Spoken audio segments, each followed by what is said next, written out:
नमस्कार, स्वागत है आप सभी का सीएनबीसी आवाज पर। आप देख रहे हैं खिलाड़ी नंबर 1। पिछले 2 ट्रेडिंग सेशंस में मार्केट में काफ़ी ज़्यादा वॉलेटिलिटी देखने को मिली है।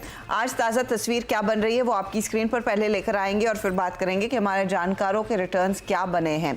तो आज एक पुल बैक का दिन है, करीब 300 पॉइंट का इजाफा, क्योंकि एशियाई मार्केट्स डे लो से कुछ रिकवर होते हुए दिखाई दिए थे। कल अमेरिकी मार्केट्स में थोड़ी सी खरीदारी लौटती हुई दिखाई दी थी, तो उससे क्यों लेकर आज हम करीब 1% ऊपर ट्रेड कर रहे हैं।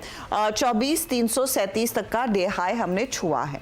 ध्यान रखिएगा निफ्टी बैंक में क्या हो रहा है। निफ्टी बैंक करीब 300 पॉइंट ऊपर, और निफ्टी बैंक ज्यादा इंपॉर्टेंट है ट्रैक करने के लिए, क्योंकि कल दरअसल यानी कि गुरुवार को जो एमपीसी है उसका फाइनल आउटकम आएगा, यानी कि आरबीआई गवर्नर की प्रेस कॉन्फ्रेंस के साथ मॉनेटरी पॉलिसी में क्या स्टांस रहने वाला है, रेट्स का, आगे के आउटलुक का, उस पर कुछ बयान आएंगे। और जो ग्लोबल मार्केट्स में हुआ है शायद उस पर भी उल्लेख होता हुआ दिखाई दे सकता है। इस बीच मिड कैप्स 2% ऊपर हैं, तो आप कह सकते हैं आज का जो पुल बैक है वो लार्जली ब्रॉड बेस्ड है। अलग अलग पॉकेट से रुझान तेजी का बनता हुआ दिखाई दे रहा है, इसीलिए एडवांस डिक्लाइन रेशियो भी आज बढ़त पर ही कारोबार कर रही है, जहां पर कल आखिरी आधे घंटे में वो स्लाइड देखने को मिला था। फटाफट से आपके लिए लेकर आएंगे कंट्रीब्यूटर्स इस मार्केट के, और फिर बात करेंगे कि हमारे जानकारों ने क्या रिटर्न्स बनाए हैं। तो एचडीएफसी बैंक की भागीदारी है, रिलायंस की भागीदारी है, इन्फोसिस और ओएनजीसी जैसे दिग्गजों की भागीदारी है जो पॉजिटिव है। लेकिन कल से आज भारतीय एयरटेल में मुनाफा वसूली का सिलसिला बरकरार। आज आयशा, एशियन, इंडसइंड बैंक जैसे काउंटर्स हैं जहां पर हम देख रहे हैं कुछ कुछ बिकवाली के साथ ट्रेड बना है। ये है अब तक की तस्वीर। अब ऐसे में आपने क्या ट्रेड लेना है, किन स्टॉक्स पर फोकस करना है, और हमारे जानकारों के रिटर्न्स क्या बने, इस सब पर होगी बातचीत। ये है फिलहाल आपके सामने पहले रिटर्न्स। 4.8% तक के positive returns Pradeep in fact enjoy कर रहे हैं, तो ये थोड़े से कंफर्ट जोन में आते हुए दिखाई जरूर दिए हैं।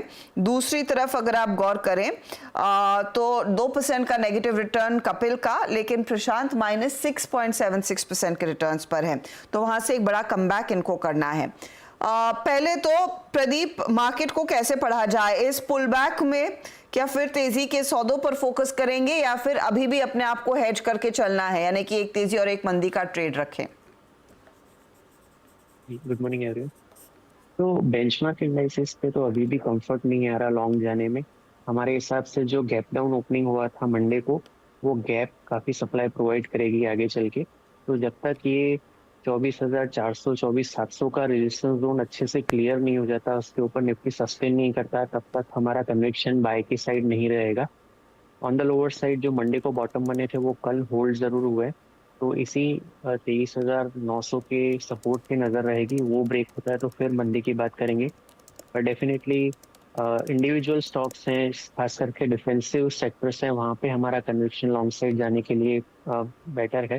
तो हमारे हिसाब से इस वॉलेटाइल फेज में हम डिफेंसिव बेट्स पे लॉन्ग जाना ज़्यादा पसंद करेंगे।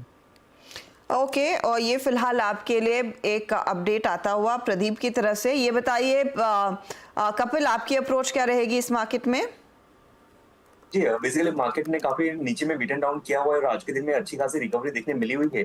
लेकिन जो इसके पहले के 2 दिन के जो हर्डल पॉइंट्स हमने देखे हुए हैं, जो कि 24,350 के लेवल के अराउंड देखने मिले थे, तो जो प्रीवियस 2 डेज में शार्प सेलिंग प्रेशर हमें 24,350 के लेवल से देखने मिला हुआ था। तो जब तक मार्केट इस लेवल के नीचे है तब तक तो थोड़ा सा वैसा ही लगेगा कि ये एक रिलीफ रैली का ही मूव है। लेकिन 24,350 के ऊपर कुछ पॉजिटिविटी की सस्टेनेबिलिटी देखने मिलेगी, लेकिन अभी हम एक रेजिस्टेंस लेवल पे हैं।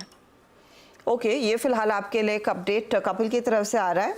प्रशांत, आपका क्या रुझान रहेगा, कैसे अप्रोच करना है इस मार्केट को? तो हर्षा जी, मुझे लग रहा है कि आज का जो पुल बैक है वो कल से डेफिनेटली स्ट्रॉन्गर है, उसमें कोई दो राय नहीं होगी।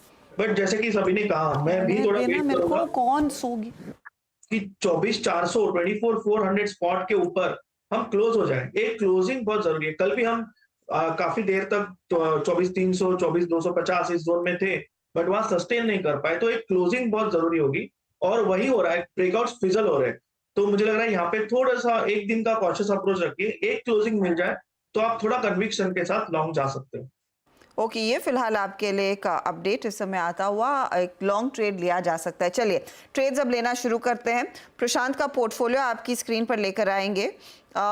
इस समय आप यहाँ पर गौर करेंगे तो जो ट्रेड्स इन्होंने कैरी किए थे उसमें बिरला सॉफ्ट और पीआई इंडस्ट्रीज होल्ड कर रहे हैं। आईजीएल में एग्जिट किया, दीपक फर्टिलाइजर में वो स्टॉप लॉस ट्रिगर हुआ था। ये बताइए आज का नया ट्रेड क्या रहेगा प्रशांत?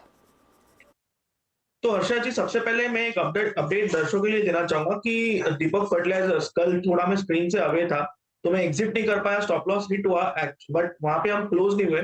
आज भी हम मेरे बाइंग प्राइस के करीब 1000 पे है, ऑलमोस्ट स्टॉक 4.5% ऊपर है। तो जो दर्शकों ने लिया होगा, मुझे लग रहा है उनके लिए सलाह होगी कि बिल्कुल बने रहिए। अभी मुझे लग रहा है कि ये जैसे मैंने कहा कि थोड़ा कॉशियस अप्रोच रखना होगा।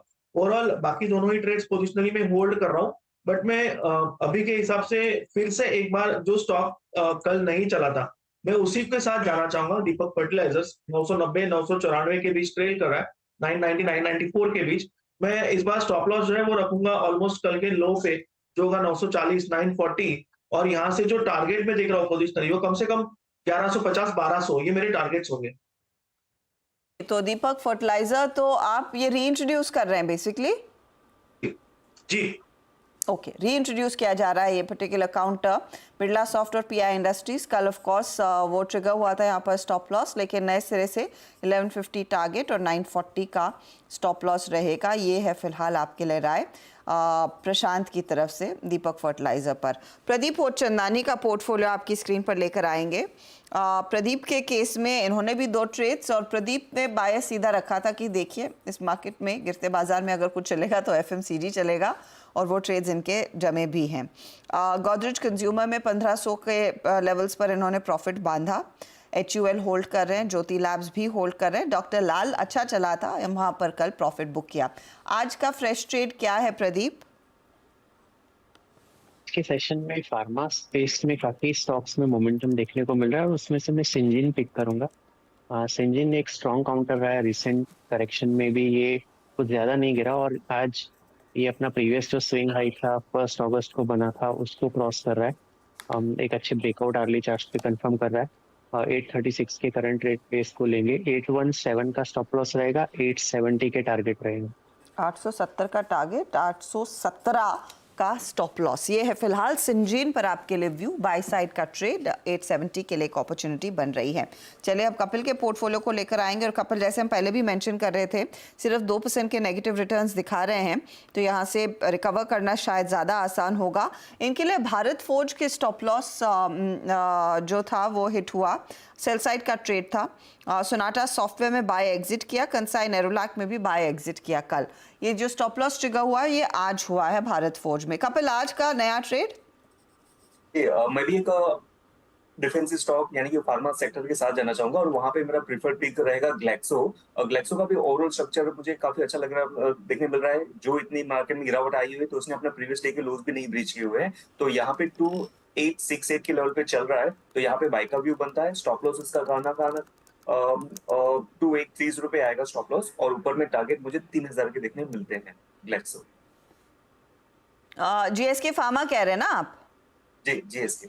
जीएसके फार्मा के नाम से ढूंढिएगा प्लीज आप डायरेक्टर साहब, तो दिखेगा। और एक बार प्लीज हमारी टीम की सहूलियत के लिए एक बार फिर टारगेट्स दोहराएंगे Kapil please.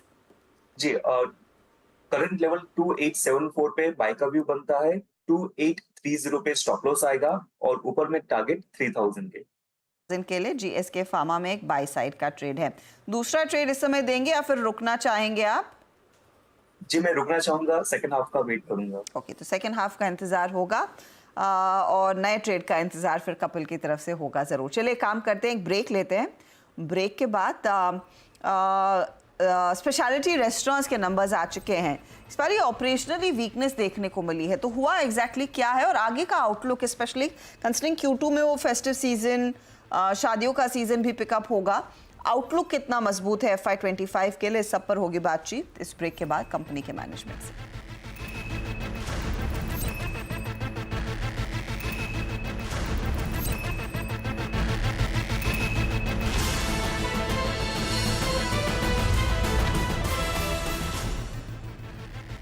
Mongia Steel presents Majboot Stocks of the Day.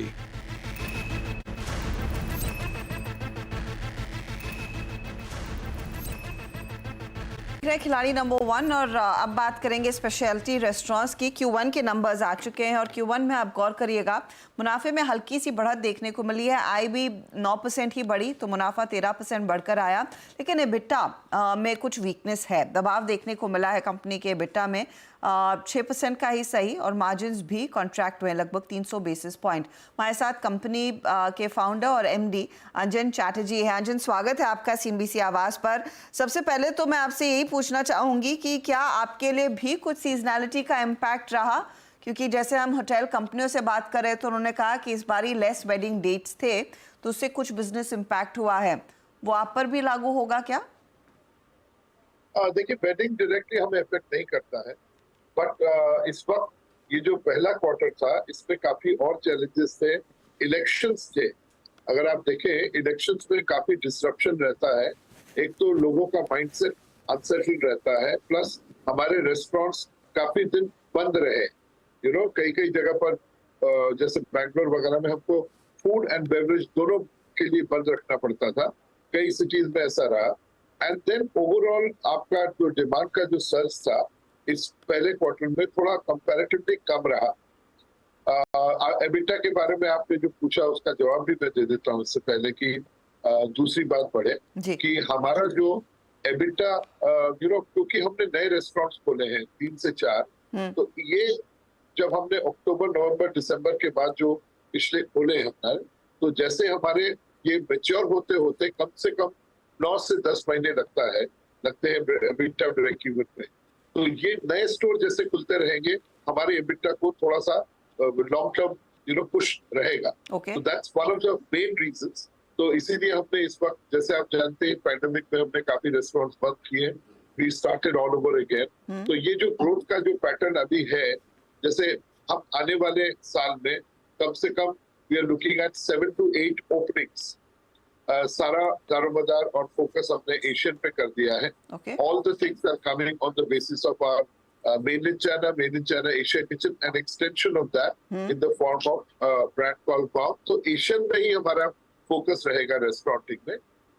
कई लोग कहते हैं इतने सारे ब्रांड में हमारे बास्केट में है, वो हमने रैशनलाइज कर दिया है काफी पैंडेमिक के बाद। और सिर्फ एपिसोड जो हमारा वेटलेट है, which my son Avik looks after, वो हमारा सेकंड हो रहा है, थर्ड एक बैंड्रा में होगा।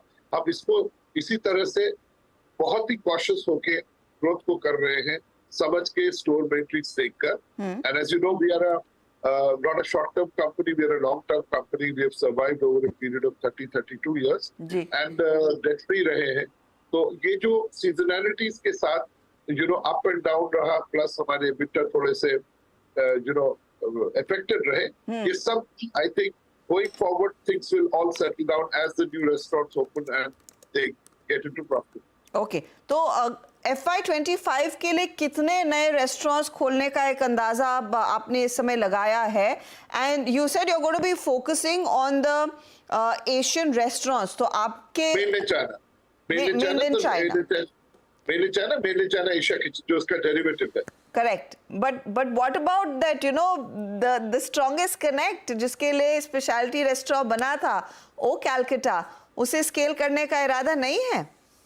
देखिए, oh Calcutta is as you know that regional cuisine है, थोड़ा एक्वायर्ड क्विजीन है। Over a period of time हमने जैसे कहते हैं बंगाली का झंडा लेके मैं आगे बढ़ा, and over a period of time I knew that regional cuisine will become very very popular. वो हुआ है। हम दिल्ली में है, हम बैंगलोर में है, बॉम्बे में 2 है, कलकत्ता में 2 है, then we are also in Hyderabad, Chennai just opening.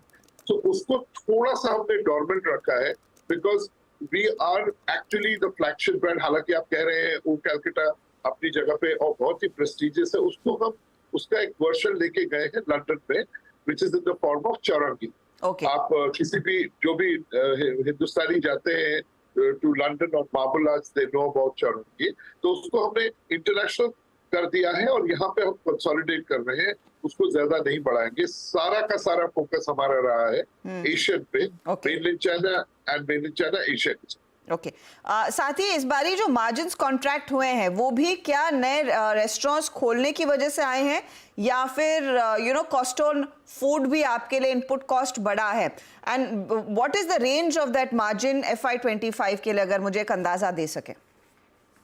देखिए, at any given point of time, if you have seen that last fiscal से पहले our margins were EBITDA margins were around 14-15% on an average.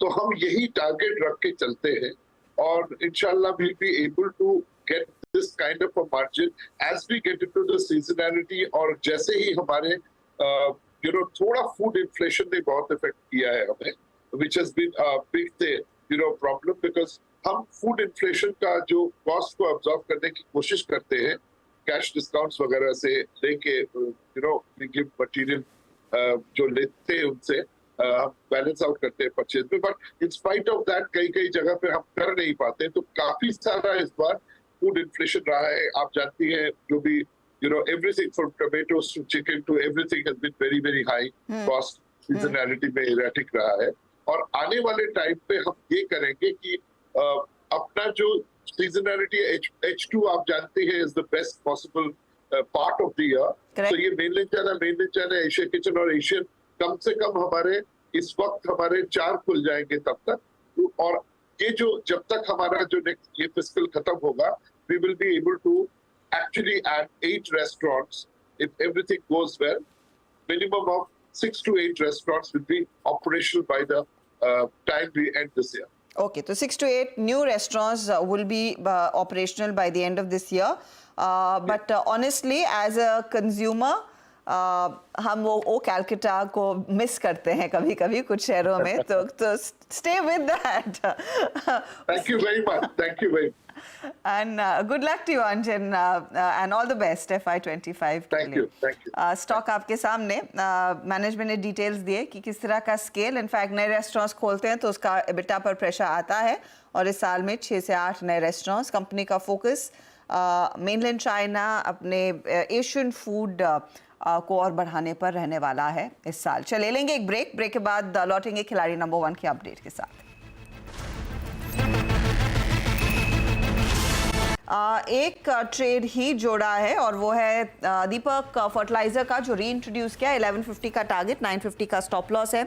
Birla soft carry कर रहे हैं 675 के target के लिए। Pi industries 4600 के लिए कैरी किया है। रिटर्न्स की सिचुएशन क्या है? तो पीआई आज 3% कमा कर दे रहा है क्योंकि नतीजे अच्छे थे। बिरला सॉफ्ट 1% कमा रहा है। दीपक अभी भी इनके लिए थोड़ा सा ड्रैगर है। कपिल ने एक ट्रेड जोड़ा है, वो है JSK फार्मा का। 3000 टारगेट, 2830 का यहाँ पर स्टॉप लॉस लगाया है और ये इनको करीब आधे % से ज़्यादा के रिटर्न्स दे रहा है। अब आइए प्रदीप के पोर्टफोलियो पर, तो यहाँ पर भी एक सिंजीन वाला नया ट्रेड आया है। 870 टारगेट, 817 स्टॉप लॉस। ज्योति लैब्स को कैरी किया 585 का टारगेट और HUL कैरी किया 2850 के टारगेट के लिए। ये नए ट्रेड्स हैं। ओवरऑल सिचुएशन यहाँ पर ज्योति लैब्स सबसे बड़ा परफॉर्मर है, 1.1% के गेंस इसमें बन रहे हैं। चलिए अब ओवरऑल रिटर्न्स की स्थिति आपके लेकर आएंगे। तो प्रशांत जो -6% पर थे, अब ये -3.6% पर आ गए हैं। -3.2% पर है कपिल और 8.5% के रिटर्न्स पर प्रदीप होचंदानी। ये आपके लिए ताज़ा तस्वीर खिलाड़ी नंबर 1 की। कोई भी बदलाव होगा, कोई भी नया ट्रेड आएगा जो कपिल ने वैसे देना है, उस पर एक अपडेट हम 1 बजे मिड कैप मंत्र में लेंगे। Good luck to all 3 of you. चलिए लेंगे एक ब्रेक के बाद पूरा फोकस रहेगा कि कमोडिटी मार्केट में आज कितना बड़ा एक्शन है और कहां पर ट्रेड के मौके हैं। आप बने रहें CNBC आवाज के साथ।